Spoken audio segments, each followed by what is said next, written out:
하더라고요. 네, 잘 지내셨죠? 여러분? 사랑을 축복합니다. 기도하고 있습니다. 제가 성도님들 생각 한 명 한 명 하면서. 여러분, 오늘 본문의 말씀 익히 들어보셨죠? 특히 결혼하신 분들, 여기 두 커플이 계신데, 들어보셨죠? 많이 이 본문 말씀? 네. 오늘 본문 말씀은요, 결혼식에서 진짜 많이 등장하는 본문입니다. 예수님께서 말씀하시기, 결혼을 통해서 남자와 여자가 둘이 아니라 뭐가 되었다고요? 하나, 한 몸이 되었다. 아우, 대답 잘하시네. 잘하셨나 보네. 하나님이 짝지어 주신 것을 사람이 갈라넣어서는 안 된다. 라는 아주 유명한 구절이 있습니다.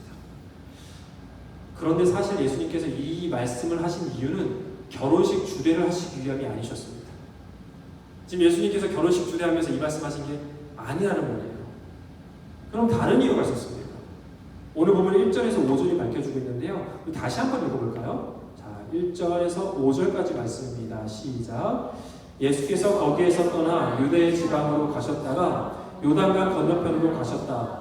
무리가 다시 예수께로 모여드니 그는 늘 하시던 대로 다시 그들을 가르치셨다. 바리새파 사람들이 다가와서 예수를 시험하며 물었다. 남편이 아내를 버려도 됩니까? 예수께서 그들에게 대답하셨다. 모세가 너희에게 어떻게 하라고 명령하였느냐? 그들이 말하였다. 이혼증서를 써주고 아내를 버리는 것을 모세는 허락하였습니다. 그러나 예수께서는 그들에게 말씀하셨다. 모세는 너희의 완악한 마음 때문에 이 계명을 써서 너희에게 준 것이다. 자, 여러분, 예수님께서 이 말씀을 하신 이유가 여기 앞에 나와 있습니다.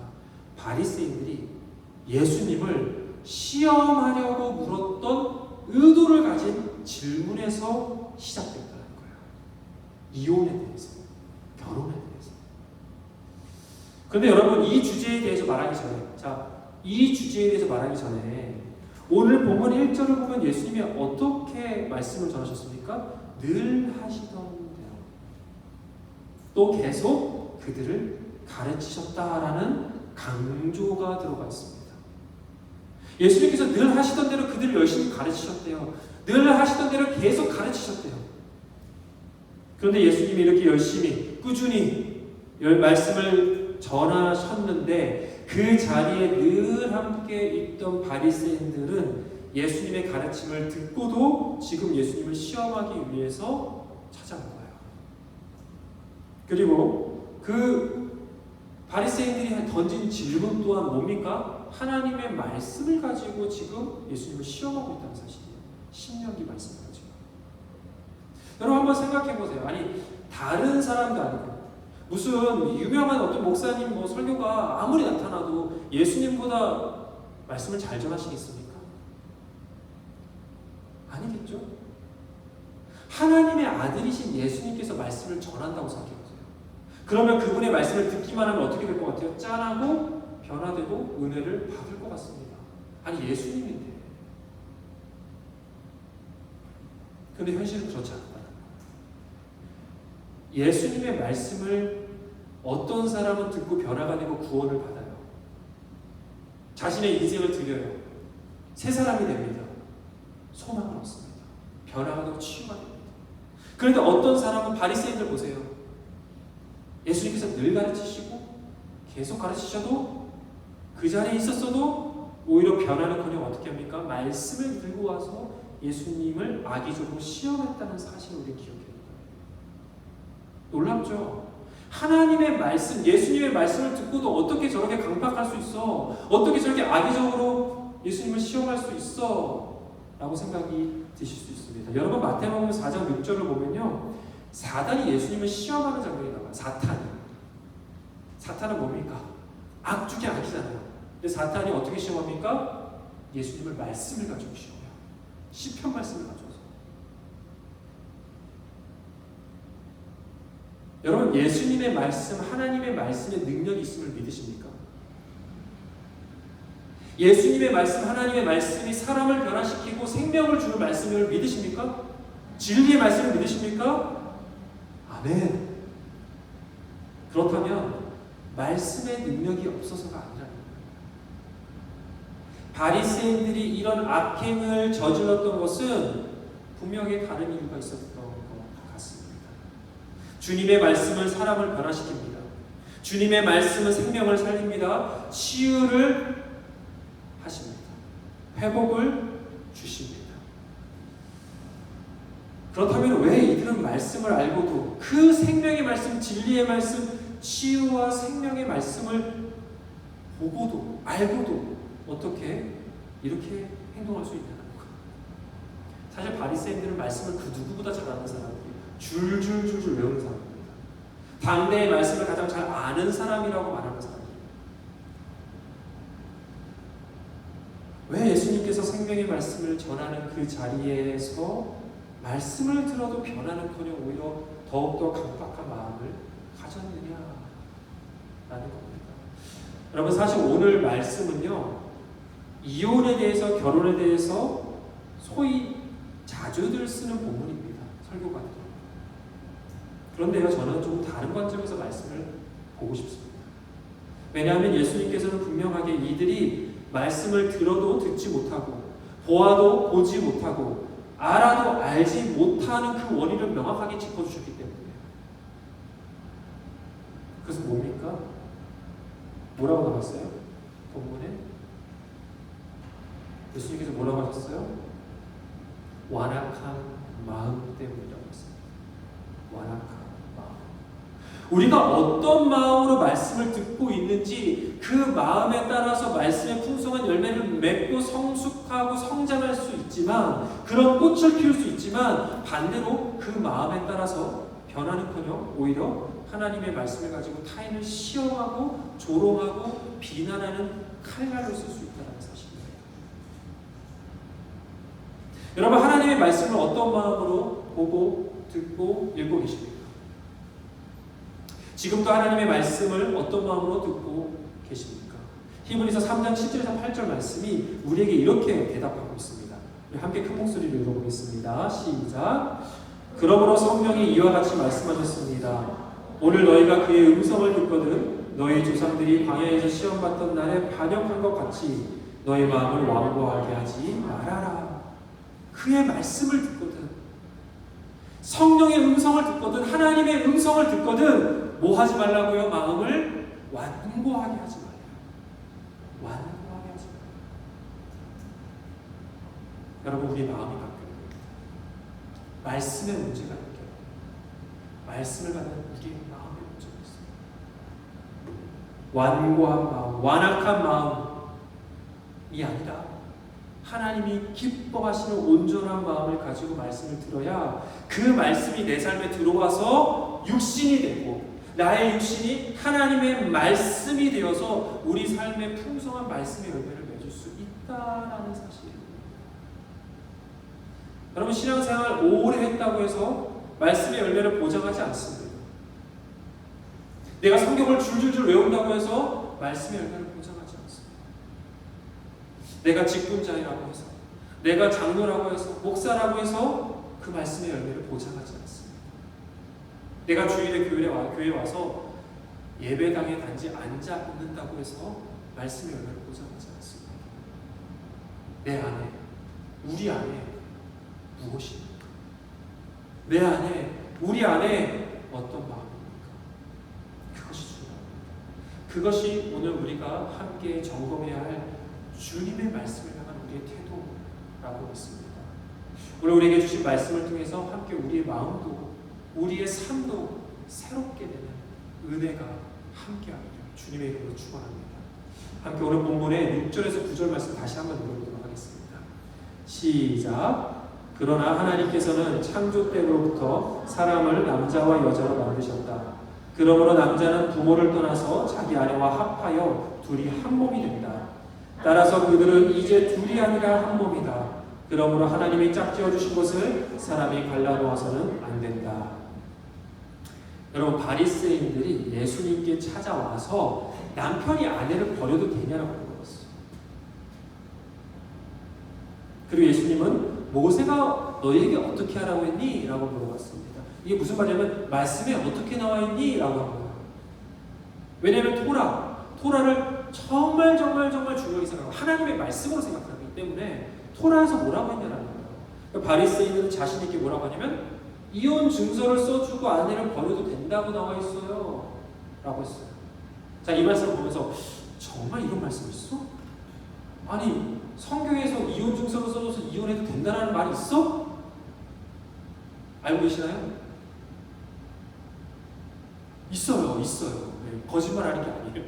있는 거예요. 진짜 있습니다. 신명기 24장 1절의 말씀을 함께 읽어보겠습니다. 시작. 남녀가 결혼을 하고 난 다음에 남편이 아내에게서 수치스러운 일을 발견하여 아내와 같이 살 마음이 없을 때에는 아내에게 이혼 증서를 써주고 그 여자를 자기 집에서 내보낼 수 있습니다. 좀 그렇습니다. 네, 말씀을 보니까 아니 성경이 이혼을 정당화하고 있네라고 하고 놀라시는 분들도 계실 수 있어요. 분명히 있습니다. 그렇죠? 하나님은 이혼을 할 수 있도록 허락하셨어요.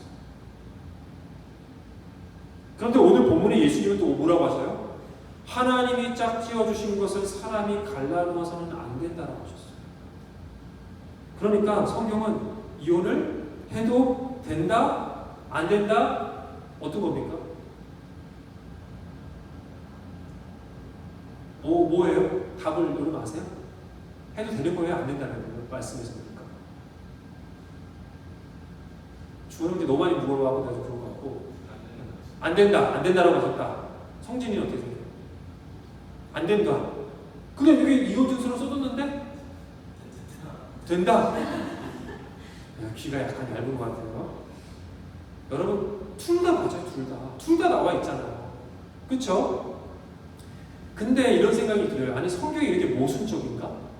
이랬다, 저랬다, 이런 말 했다, 저런 말 했다. 그러나 근데 이 이혼에 대한 말씀뿐만 아니라 성경은 굉장히 모순적으로 보이는 구절들이 더 나옵니다. 한번 볼까요? 대표적으로 사람은 행함이 아닌 믿음으로 구원을 받는다. 너무 많이 들어봤죠.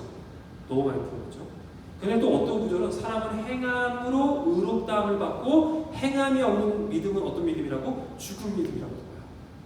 그러면 행함을 안 하는 거야, 믿음을 가지라는 거야, 대체 뭐가 먼저인 거야? 라는 생각을 가질 수 있다는 거예요. 또 성경을 보면요, 하나님이 아무도 시험하지 않는다라고 야고보서에서 나오거든요. 1장에. 그런 말씀이 있는가 반면에 또 하나님이 아브라함을 시험하셨다라고 구절이 나와요. 뿐만 아니라 예수님을 가리켜서 뭐라고 합니까? 평화의 왕이라고 합니다. 평화의 왕. 그런데 마태복음을 보면요, 예수님은 자신을 직접 가리켜서 내가 평화를 주러 온 것 같아? 아니, 나는 칼을 주러 왔어. 이렇게 얘기하는 거예요. 그러니까 성경을 보면 헷갈리는 거예요. 대체 뭐가 맞는 거야? 근데 제가 정확하게 말씀을 드릴 수 있습니다. 둘 다 맞습니다.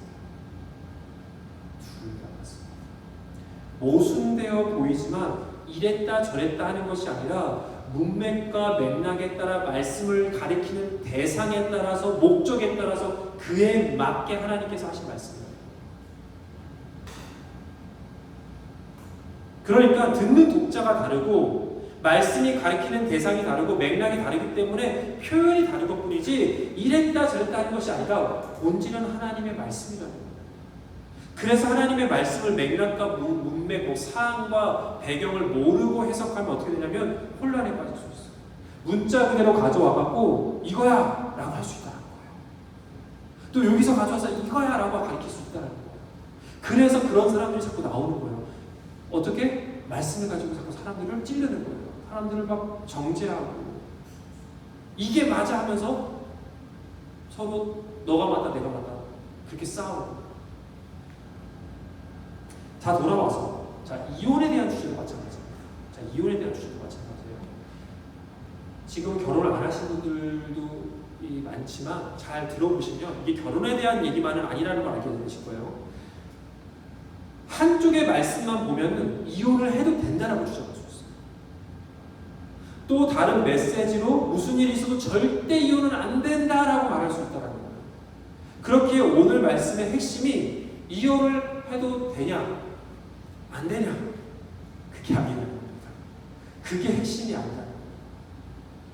예수님께서는 그 핵심을 뭐로 잡으시냐면 마음으로 잡고 있다. 마음. 예수님께서는 무슨 말씀하시냐면 너희의 완악한 마음 때문에 이혼을 허락한 것이고 너희의 완악한 마음 때문에 이혼을 허락하지 않은 거라는 것이고 그건 뭐예요?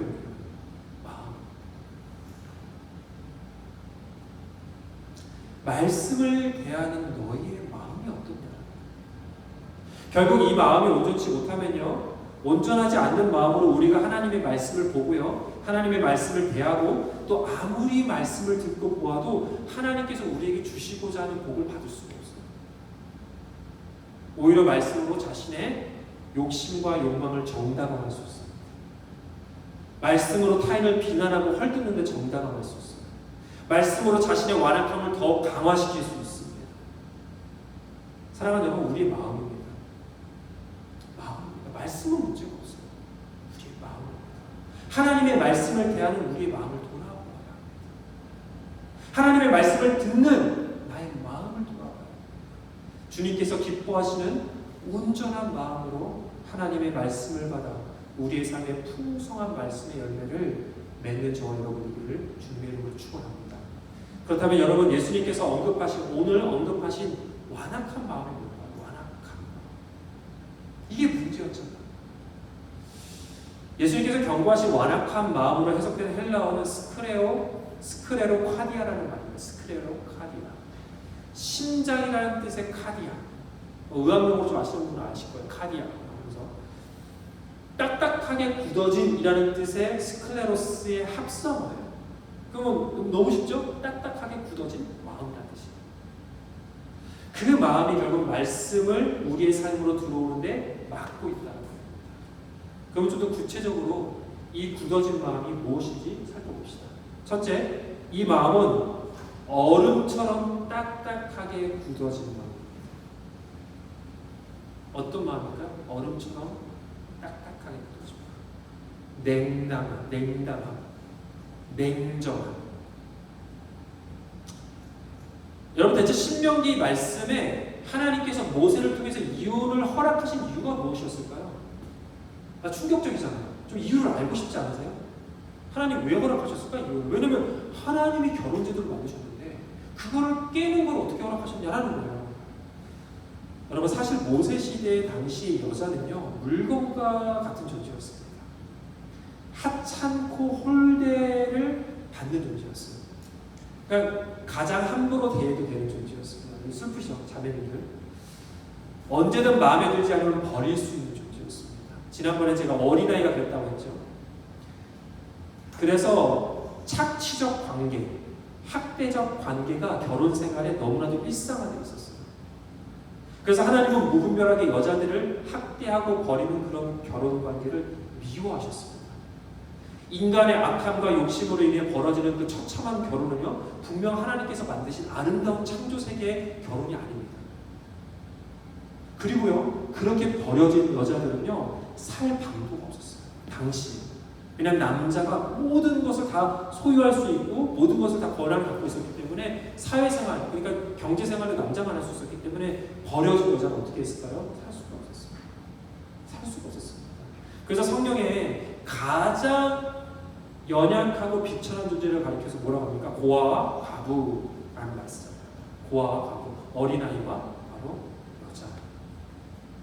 그래서 하나님은 인간의 이 약한 마음으로 버려진 여자들을 보호하기 위해서 재혼을 하거나 또는 법적인 사회보장을 받을 수 있도록 이혼 증서를 써준 거예요. 그 전까지는 그냥 마음대로 버려지고, 그래서 아무 사회보장을 받을 수가 없었어요. 재혼도 할 수 없었습니다. 그래서 하나님이 정식적으로 버려진 사람들이 보호받을 수 있도록, 결혼할 수 있도록, 재혼할 수 있도록 길을 마련해 주신 거예요. 그러니까 이 모든 중심에는 약하고 불쌍한 여인들을 향한 하나님의 따뜻한 마음이 반영이 되는 거예요. 그 마음으로 하나님 이혼을 허락하셨습니다. 그런데 예수님 당시의 바리새인들은 이 하나님의 말씀을 자신의 냉담한 마음으로 다시 해석합니다. 하나님의 따뜻한 마음으로 시작된 그 말씀을 냉담한 마음으로 받아들였다는 거예요. 말씀은 변하지 않았어요. 똑같은 말씀이에요. 그래서 어떻게 했냐? 바리새인들이 여자가 밥을 했는데 맛이 없다? 그러면 이혼 증서를 써주고 내보냈습니다. 네, 여러분 갑자기 마음에 심각한 부담감을 느끼시는 분이 있는데, 요즘 세대가 요즘은 아닙니다. 밥을 태웠다? 이혼 증서를 써서 아내를 버렸습니다. 여자가 내가 원하는 것을 당장 해주지 않는다. 당장 해주지 않는다. 어떻게 하냐면 이혼 증서를 써서 집에서 쫓아냈습니다. 제가 든 이 애는 제가 만든 애가 아니에요. 기록된 문서에 남겨진 애입니다. 밥을 태웠다고 쫓아냈습니다. 밥이 맛이 없다고 쫓아냈습니다.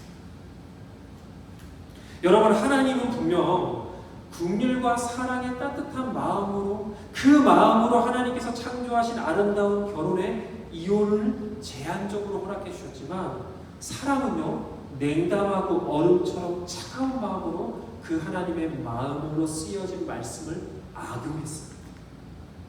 이용했습니다. 얼마나 안타깝습니까? 이렇게 여러분, 말씀을 어떤 마음으로 보는지 정말 중요해요.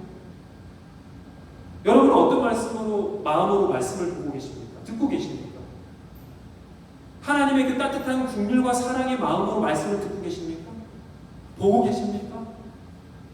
아니면 바리새인들처럼 차갑고 냉담한 마음으로 말씀을 듣고 보고 있습니까? 최근에는 많이 사라진 것 같지만 예전에는 정말 심했고요. 요즘에도 좀 교회 안에 남아있는 안 좋은 인식이 있습니다. 잘못된 인식. 그게 뭐냐면 이혼한 사람들에 대한 인식이에요. 이혼한 사람들에 대한 인식. 이혼하신 분들을 죄인 취급하는 경향이 있습니다. 교회 안에서. 어떻게 하나님이 짝지어준 것을 그렇게 사람이 갈라놓을 수가 있어? 제가 연기를 좀 잘한 것 같긴 한데 그렇게 하시는 분들이 정말 있어요. 그래서 그런 분들이 교회에 발을 못 들여놓게 만드는 경우가 있습니다. 냉담함. 그래서 교회에서 그분들을 소외시키는 경우가 참 많았고요. 요즘은 좀 분위기가 바뀌는 것 같아요.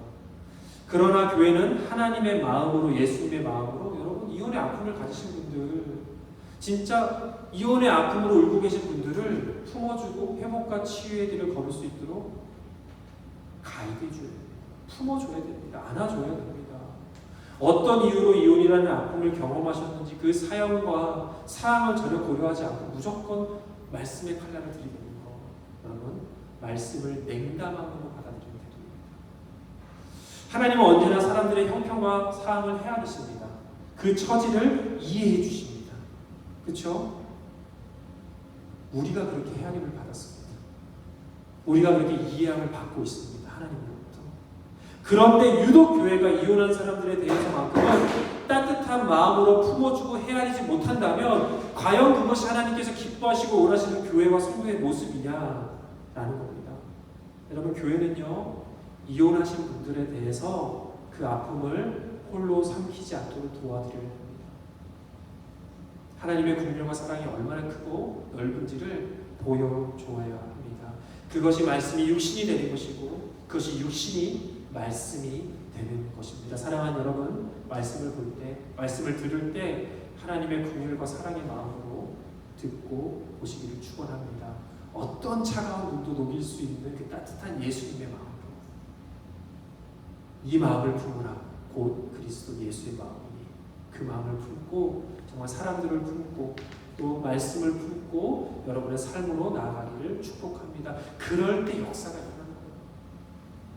하나님의 역사가 반드시 일어납니다. 여러분, 주님의 마음은 우리 안에 나오는 것이 아니라 성령님께서 부어주셔야 됩니다. 그래서 어떻게 하냐면 이런 말씀 읽을 때, 말씀 들을 때, 지금도 말씀 들을 때 기도하셔야 돼요. 기도하면서 들어야 돼요. 성령 하나님, 제 안에 딱딱한 마음을 부드럽게 해주세요. 제 안에 냉담한 마음을 부드럽게 해주세요. 따뜻하게 녹여주세요. 주님의 마음을 부어주세요. 여러분, 그렇게 들을 때 말씀이 달라져요. 같은 말씀이에요. 달라져요. 내 안에 심겨짐이 다릅니다. 하나님은 우리에게 이렇게 약속하셨습니다. 함께 에스겔서 36장 26절의 말씀을 함께 읽겠습니다. 시작. 너희에게 새로운 마음을 주고 너희 속에 새로운 영을 넣어주며 너희 몸에서 돌같이 굳은 마음을 없애고 살갗처럼 부드러운 마음을 주며. 성령님께서 이렇게 일하시는데요. 우리 안에 딱딱하게 굳은 마음을 부드럽게 만들어주시고 차갑게 얼음처럼 굳어있는 그 마음을 살살살살 녹여서 따뜻하게 만들어주시겠다. 주님이 약속하셨습니다. 여러분, 말씀을 읽을 때 성령님께 도움을 요청하십시오. 우리는 원래 굳은 마음을 가진 사람들입니다. 그런데 성령님께서 우리 마음을 따뜻하게 해주신 것입니다. 믿습니다. 우리 함께 잠깐만 해볼까요? 눈을 감고, 자, 눈을 감아보고 가슴에 손을 얹고 함께 따라서 저를 따라 기도하면 좋겠습니다. 성령 하나님, 제 안에 돌같이 굳은 마음을 없애주시고 하나님의 따뜻하고 부드러운 마음을 부어주시옵소서. 그 변화된 마음으로 주님의 말씀을 온전히 듣고 보게 하여 주시옵소서. 아멘. 예수님의 이름으로 기도합니다. 아멘. 할렐루야. 둘째로요, 오늘 본문에 딱딱하게 굳은 마음은 바로 다친 마음입니다. 다쳤어요. 이 다친 마음은 내 생각이라는 딱딱한 껍질에 갇혀있는 마음이에요. 나는 틀리지 않아. 내 생각은 맞아. 그렇게 생각하는 마음입니다. 여러분, 이러한 태도로 말씀을 대하면 말씀이 우리 안에 들어오지를 못하는 거예요. 딱딱하게 막 껍질이 쌓여져서 들어오지 못합니다. 나 중심성의 껍질이 깨어지지 않으면 말씀이 우리 안에 들어와서 열매를 맺지 못합니다. 계속 나 중심적으로 생각하고 내가 원하는 방향으로만 해석하고 오히려 내가 맞다고 생각하는 것의 말씀을 가지고 와서 자꾸 그거를 적용시키는 거예요. 오늘 본문의 바리새인들이 그랬어요. 이혼에 대해서 이들은 전적으로 자신의 이익과 편함과 자기 중심성이라는 그 다친 마음을 가지고 있었습니다. 여자들이 어떻게 된 상관없어요. 가정이 어떻게 된 상관없어. 자신들의 편함과 이익의 논리로 언제든지 여자를 버려도 돼 라고 해석한 거예요. 그래서 내 이익과 욕망을 지지해주는 말씀은 쏙쏙쏙쏙 뽑아서 편식합니다. 예를 한번 들어볼까요? 마태복음 7장 1절을 보면 비판을 받지 않으려거든 비판하지 말라라는 말씀이 나옵니다. 그래서 자신의 잘못이나 미성숙함에 대해서 권면하는 좋은 사람에게도 이 말씀을 들으면서 뭐라고 하죠? 뭐라고 합니까? 너나 잘하세요. 너나 잘하세요. 왜 나한테 비판하세요? 성경에 비판하지 말라고 나오는데 그렇게 강팍하고 완고한 마음으로 말씀을 자기 방어의 수단으로 삼을 수 있다는 거예요. 사실 이 말씀의 원래 의미는 뭡니까? 너나 잘하세요가 아니라 남을 탓하지 말고 남한테 화살 돌리지 말고 자신의 부족함과 어리석음을 겸손하게 스스로 먼저 반성하라고 주신 말씀. 그래서 이어진 말씀이 뭐라고 나오냐면 예수님께서 형제의 눈 속에 티끌을 보면서 왜 너의 눈에 있는 들보는 보지 못하냐, 기둥은 보지 못하냐라는 말씀을 바로 이어서 했어요. 뿐만 아니라 갈라디아서 6장 2절을 보면요, 서로 짐을 나눠 지십시오라는 아름다운 말씀이 나옵니다. 서로를 도와주라는 말이에요. 서로에게 힘이 되고 지지해주라는 말입니다. 동역하라는 말이에요. 그런데 이 말씀을 가지고 내가 짊어져야 할 책임과 의무와 헌신에 대해서 먼저 생각하는 것이 아니라 남이 알아서 내 역할을 해주겠지. 내가 지어야 할 책임도 다른 사람이 알아서 짊어지겠지 라고 생각할 수 있어요. 책임 회피의 수단으로 생각할 수 있다. 그래서 이 말씀에 바로 이어진 말씀이 뭐라고 나오냐면요, 그러니까 말씀은 이렇게 모순적으로 들리지만 이러한 상황에 맞게끔 다르게 말하는 거예요. 뭐라고 나오냐면 각자 자기의 짐을 반드시 져야 한다고 나와요. 재밌죠? 서로 짐을 나눠주십시오라고 했다가 바로 이어서 각자의 자기 짐을 지십시오라고 나와요. 모순적으로 들리죠. 근데 그렇지 않다는 거예요. 지금 제가 설명해 드렸잖아요. 이 두 가지 다 맞는 말이에요. 여러분, 교회를 세워가는 것도 마찬가지입니다. 모두가 함께 도와서 짊어져야 할 짐이 있습니다. 서로 도와야 할 짐이 있습니다. 그런데 하나님께서 나에게만 맡긴 책임과 의무와 헌신이 있습니다. 그러니까 하나님이 이곳으로 부르셨겠죠. 교회로 부르셨겠죠. 그러니까 교회를 세워가는 것은 뭐냐면요, 함께 짊어져야 할 짐을 같이 지고 내가 짊어져야 할 짐을 반드시 내가 지는 겁니다. 그게 함께 세워져 가는 것입니다.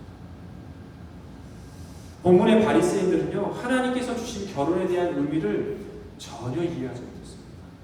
왜냐하면 그들에게 헌신과 사랑과 섬김과 희생과 책임의 십자가는 미련한 것이기 때문에 예수님께서 보여주신 그 십자가를 통해서 말씀을 보지 않기 때문에 그들에게 말씀은 어떤 수단이에요? 그죠? 자신들의 욕망과 욕구를 정당화시켜주는 도구입니다. 앞에서도 말씀드렸지만 여러분, 교회는 이혼의 아픔을 겪으신 분들을 따뜻하게 안아줘야 됩니다. 품어줘야 됩니다. 회복과 치유의 길을 걸을 수 있도록 인도해줘야 됩니다. 그런데 그와 동시에 교회가 또 해야 될 역할이 있습니다. 성교회가 해야 될 역할. 그건 뭐냐면 이 시대에 너무나도 쉽게 이혼하는 문화에 대해 저항해야 됩니다. 모순적으로 들리는 게 아니에요. 그래서 이혼을 하라는 거야? 이혼을 하지 말라는 거야? 그게 아니라 여러분, 이혼을 할 수밖에 없는 사연과 처지가 있으신 분들도 분명 계시겠지만 그런 분들을 품고 안아주는 것도 우리가 해야 될 역할이지만 요즘은요, 여러분, 단지 성격이 맞지 않는다고 해서 이혼하고 단지 나의 감정을 상하게 했다고 쉽게 이혼하고 내 바운더리를 건드렸다고 쉽게 이혼하고 내가 원하는 만큼 배우자가 재정적 능력이 없다고 쉽게 이혼하는 거. 여러분, 이런 쉬운 이혼은 우리가 저항해야 합니다. 누가 먼저? 그리스도인이 먼저. 여러분, 딱딱한 나 중심적인 마음에서 벗어나지 못하기 때문에 이런 쉬운 이혼들이 나오는 겁니다. 그래서 예수님 모르는 세상 사람들은 몰라도요, 예수님을 따라 살아가는 우리 그리스도인들은 나를 위해 죽음의 십자가를 지신 그 예수님의 십자가를 묵상하면서 인내하고 포용하고 사랑하고 용납하고 긍휼히 여기며 하나님께서 말씀을 통해 우리에게 주신 아름다운 결혼의 관계를 잘 세워갈 수 있도록 노력하는 겁니다. 아니, 세상에는요, 제가 예전에도 말씀드렸지만 불륜을 부끄러워하지 않는 세상의 문화가 있습니다. 직장 동료들끼리 여자친구 있다, 남자친구 있다라는 것을 공공연하게 얘기를 한다고 합니다. 세상 사람들은 그것을 부끄러워하지 않습니다. 근데 우리는 부끄럽고 그것은 아름답지 않고 거룩하지 않다라고 믿는 사람들이기 때문에 우리는 어떻게 해야 됩니까? 더욱더 아름다운 결혼을 보여주는 겁니다. 거룩한 결혼이 무엇인지 보여줘야 되는 거예요. 세상 사람들에게. 야, 너 왜, 그 정도면 이혼해야 되는 거 아니야? 이런 말을 세상 사람들은 할지 모르지만 우리는 아니다. 예수님이 나에게 십자가를 지셔서 나에게 사랑을 베풀어 주시고 용납하신 것처럼 나도 내가 그렇게 해야지 라고 말할 수 있어요. 사랑하는 여러분, 십자가를 들고 그 십자가의 눈으로 말씀을 볼 때 우리 안에 나 중심적인 그 딱딱한 껍질이 깨지기 시작합니다. 예수님의 십자가는 헌신, 섬김, 겸손, 순종의 마음을 증명하신 사건이었어요. 그 십자가만이 우리 안에 껍질을 깰 수 있습니다. 나 중심성의 껍질을 깰 수 있습니다. 사랑하는 여러분, 말씀이 육신이 되어 예수님께서 십자가를 통과하여 우리에게 오셨습니다. 동일하게 십자가를 통과하여 우리에게 찾아오신 예수님을 만나기 위해서, 따라가기 위해서는 우리도 십자가를 통과해야 합니다. 십자가를 통해 우리의 육신이 말씀이 된 것이고 예수님과 함께 살아가는 그 은혜와 기쁨이, 그 축복과 평안이, 그것이 우리 안에, 우리 삶에 역사하는 것이고 우리의 결혼관계 안에 역사하는 것입니다. 사랑하는 여러분, 십자가를 통과하시기를 주님의 이름으로 축복합니다. 십자가로 말씀을 보고 십자가로 세상을 바라볼 수 있기를 주님의 이름으로 축복합니다. 자, 말씀을 정리하겠습니다. 우리가 어떤 마음으로 말씀을 듣고 읽고 또 보고 있는가? 그것이 하나님의 말씀이 나의 육신이 되고 나의 육신이 하나님의 말씀이 되는 그 놀라운 신비와 은혜의 통로가 될 것입니다. 지금 여러분은 어떤 마음으로 말씀을 듣고 계십니까? 어떤 마음으로 말씀을 읽고 계십니까? 예수님의 따뜻하고 넓은 긍휼과 사랑의 마음으로 보시기를 축복합니다. 예수님의 십자가가 보여준 그 헌신과 섬김과 겸손과 순종의 마음으로 말씀을 듣고 보고 또 읽으시기를 주님의 이름으로 축복합니다. 그럴 때 우리 마음에 심겨지는 그 말씀이 60배, 100배, 1000배, 10,000배의 축복의 열매로 풍성하게 맺히기를 주님의 이름으로 축복합니다. 우리 함께 일어나서 찬양하도록 하겠습니다.